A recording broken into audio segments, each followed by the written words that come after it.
Hey fellow Vault Dwellers, so we just received a small update to the public test server in regards to the phishing patch. To continue with updates and balancing, Bethesda did the following with the fixes and balancing. Fix an issue causing the plasma gun spinner mods to still increase their maximum cone of fire, which is basically a bug fix, so sniper will be accurate and do not spread the shots, which is good.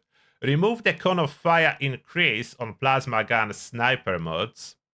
Remove the action point reduction on plasma gun standard and bruising grip mods. I don't know why that was needed, but doesn't really matter too much. Action point reduction is not so important with the next patch, as you sometimes want to have it higher to do more damage thanks to new perks. Plasma gun flamer mods now reduce action points by 10% instead of 30. It's still much cheaper, like if you are comparing to the live game version, it's much cheaper to fire plasma gun on public test server. So they are basically tuning it down to still be lower than on live, but not as much. Address an issue with some assault rifle automatic receivers that would cause it to have a faster fire rate than intended. And now the bad one. There is one negative, one positive in those patch notes. The submachine gun armor piercing receiver no longer has an extra 40% armor penetration in addition to the intended armor penetration. So comparing to the live game version, on the live game version, submachine gun SMG has 60% armor penetration with armor piercing receiver. Now they change it so it will be only 20. So they are reducing armor penetration by 40%. But don't be afraid, don't be afraid. In the same time, on the previous patch notes, they like doubled the damage that submachine gun does. So don't worry. After the patch, submachine gun will be much, much stronger than it is on the live game version, even with this change. So there will be less armor piercing, but the damage per bullet will be doubled.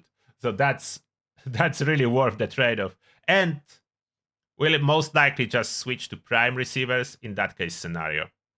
Increased durability for most weapons, which is purely good.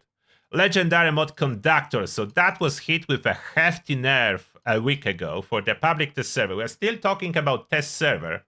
Just to be clear, that's why those changes are happening so frequently. There are weekly updates. So now what they did, added 10 instant health and AP to the effect and increased the radius. So that works on your teammates too. In the same time, the previous effect remains, so critical hits restore 10 health, 10 action points instantly, and 100 health, 100 action points over 5 seconds for player and teammates within a 100 feet radius. So at this point, I'm not even sure if that's a nerf.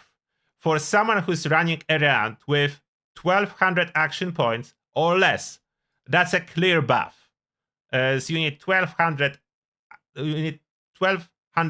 not 1200, 200 action points. 200 action points on the live game version to achieve 10 instant AP regeneration. So now you have it always, regardless if you have 200 action points or less, doesn't matter. You have it always. On top of that, you have 100 over 5 seconds, equivalent to about 10 coffee. So you can see it as is, and it works on teammates. I don't know exactly how it will stack when there is more than one person using this effect simultaneously on the boss. That's something I do plan to test, but at this moment, it's no longer a nerf coming to the conductors. The nerfs is undone. It's a rework, but overall, for most players, will be either neutral or positive. The players for which that would be still a nerf are players running with 400 and more action points.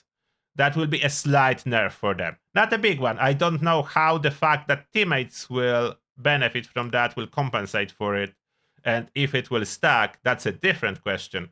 But for now, those are the latest changes. That's just a quick update, so you stay in the loop.